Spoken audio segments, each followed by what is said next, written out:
Hi there guys, thank you so much for checking out this video. My name is Cadence and welcome along to my February bullet journal setup. As I am filming this, it is the middle of January and the weather is cold and dull and wet. And now that the festivities of Christmas and New Year have gone, I'm just thinking about spring. So this month I am bringing the bright sunny vibes by doing a daisy theme. I knew I wanted to do a daisy theme in this journal at some point because white pen just looks so good on this brown paper, and now is as good a time as any. I'm using acrylic paint brush pens to do all of my daisies, and this is the first time I'm trying brush pens with acrylic paint, and I am enjoying them so far. They are quite opaque and very smooth. So for my front cover, I did a very rough sketch beforehand, so that I just had an idea of the layout of the flowers. So the main daisy at the top, I decided not to draw head on and I angled it slightly so the petals at the top were full-sized, and then as I moved around to the bottom they become a little foreshortened and made a bit rounder, and this just gives a little bit more of a realistic look to them than if I had drawn all of the petals exactly the same size. Although I've by no means gone for an exact realism here or anything, they are relatively simple and bold shapes with no shading. The two flowers below are on a side view with the petals spread out downwards from the centre, which is sticking up the top. And I think this just makes the composition look more interesting than if they were facing head on. The stems and leaves are also really simple. I don't think they're particularly accurate for daisies, but they are closer than sort of drawing that classic teardrop shaped leaf on a stem. And the only extra detail I added was a second ochre tone to the centre of the flowers. Because the yellow was quite similar to the brown pages, I just added a little bit of shading, if you will, to add some extra dimension to the centre part of the flower. I was going to leave it there. My original plan was just to keep it to the paint pens, but I just kind of felt like it needed something else. So I used a few different scraps of washi in the corners, and I think it finished off the page really nicely.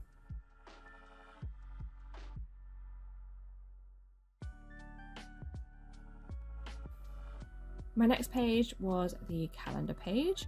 I decided to draw all of my boxes out individually this time. Sometimes I do them as a grid all together, and sometimes I do them all separately. I like to change it up fairly regularly, and yeah, this month I decided to do little rounded boxes which are super cute, and these are 4x4 dot grid squares. I used a white jelly roll pen to draw everything, again because I absolutely love the combination of white ink on brown. But also I think it's very easy to default back to black pen all the time, which is absolutely fine, but I think it is a bit of a fun challenge to sometimes try not to use black at all in a setup, and I managed to do it this time and I really like it. If you're new to my channel this year, you might have noticed that I don't do rulers. I just like to freehand everything, and yes, sometimes that means it's a bit wibbly and it's a bit messy, but I personally prefer that more organic look.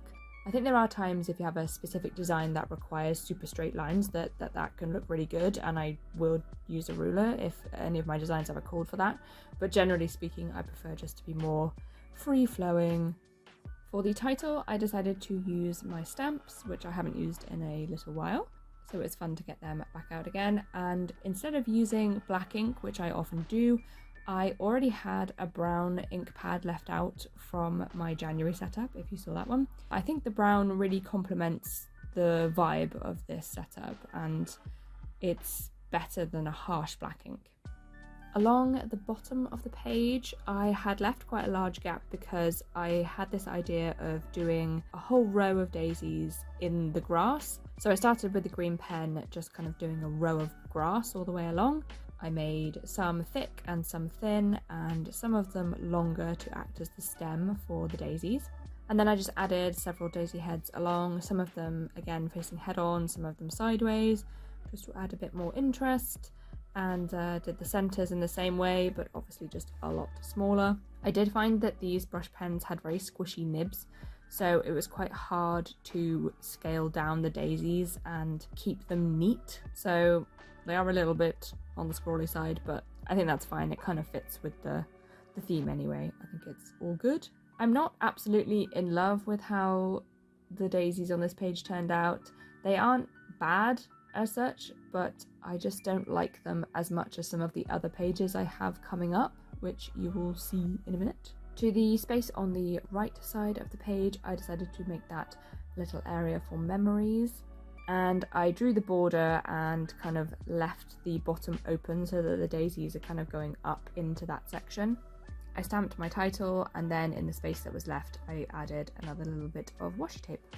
I kept all this washi fairly neutral, so I just chose 2 washes that I had handwritten text on them but were slightly different shades, but still complemented the brown paper and the sort of white and green theme. And yeah, I chose a couple of green elements, a very thin washi tape, and some leaf stickers. Okay, moving on to my habit trackers. This month I have left space for 6 different habits, and I'm drawing them all out as individual calendars this time. I did the same last month, but quite often I will do them as part of a table rather than individual calendars.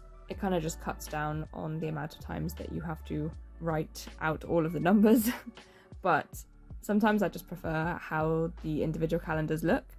And yeah, it depends on what my design is for that month as to what format I decide to do them in. But I drew out all of my calendars and I gave them each a little border, and then added my title.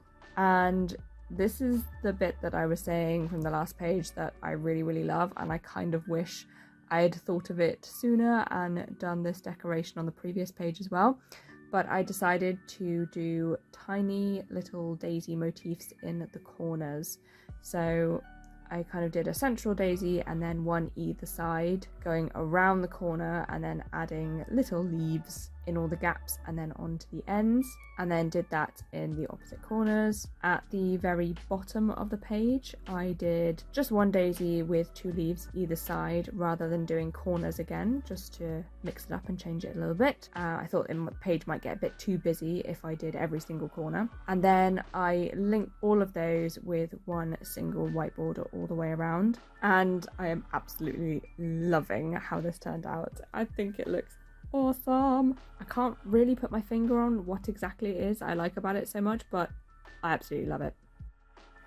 The adjoining page is also going to be a tracker, and that is going to be a reading tracker. This is something I've never tried before. Last month I did have a reading tracker as part of my normal habits, and then just checked off every day that I read. I really want to try and read more this year, and I wondered if I would be more encouraged to read if I kind of made more of it in my journal, almost gamified it. Well, not really gamified because it's not giving me rewards or anything, but kind of just linked an activity to it, as it were. So what I've decided to do is a little graph with all of the days of the month down the left hand side, and then along the bottom I've divided the dot grids into 10s, and the idea is that each day I will take a note of how many pages I read, and then I will colour in how many are long, and then at the end of the month I'll have like this little bar graph to show how much I read each day. I've only gone up to 50 because I know realistically I'm not going to read more than 50 pages in a day. I tend to do it in the evening before I go to bed, so I know I'm not going to end up reading that many pages. To the right hand side of my graph I have got a box that I am going to write the title of the book that I'm reading that month in. Then below that I've got a little rating box, so I will probably draw in stars for that and colour those in. And then below that I've left a larger box for any quotes that I really like from the book, because sometimes I think when I'm reading a book, oh, I really like that, or that's really funny, or something like that, but then it's quite easy to forget it. So I thought it would just be a fun thing to do, to write down something that I thought was profound or funny or I really liked, and just to keep a little record of it in the journal. Moving on to the next page, and this one is going to be for my to-do list. So obviously I really loved how the corner decorations turned out on the last 2 pages, but I didn't want to do exactly the same thing again. I just wanted to do a variation on the same theme. So in the top left corner, I have gone for a corner daisy motif again, but I've made it a little bit bigger than the previous pages. I've included 3 full daisies and then also kind of little buds that are just starting to emerge on either end as well, and then some additional leaves. And I'm going to leave it at that rather than do the same on the other corner, so it's kind of asymmetrical this time. At the bottom of the page, more towards the center, I decided to do a larger motif, pretty much the same as I did on the front cover but slightly smaller. My to-do list is quite free-flowing, so it doesn't matter that that sort of spills over into that area too much. But the page to the other side is going to be a bit more uniform, so I only let a little bit of the floral spill over onto that page. To finish off the page, I just added my title with my stamps again, and also that border with the white gel pen going all the way around the edge, and then stopping when I reached the floral element at the bottom. The next page was for my gratitude log, and I kind of do this one as a 1 line a day with all of the numbers of the month down the left hand side, so I needed the element at the bottom to not spill over too much onto that page. So what I did was just mark out where the last number was going to be and allow that leaf to go a little bit further in, but the daisy not to encroach too much onto the numbers. And to give the page some element of symmetry, I did the daisy border on the opposite corner. Part of me is wondering if maybe I shouldn't have done the larger daisy in the bottom, and maybe I should have just gone for alternating corners, so the to-do list would have the top right and the bottom left, and then the gratitude would have the corresponding daisy corners. I think that probably would have looked really cute, but I don't dislike how it is now, and overall I'm pleased with how the spread turned out. On to my weekly spreads, and I'm going very simple again this month. I've just done a grid with 6 boxes, one for every day of the week and then the last one for the weekend, so Saturday and Sunday in the same box. And it's a super quick one to put together, and I've done it quite big so that I've got plenty of space to write in what is happening that day. To decorate the page, I decided to do daisies along the top, so a centre daisy that's quite large, and then one smaller one either side, and again that small bud just coming out on either end, and then a random selection of leaves in between that wherever they fit. And the bottom 2 corners I've just done a single daisy with leaves either side, and again I think it turned out super cute. I love the tiny white daisies shining out on this lovely brown paper.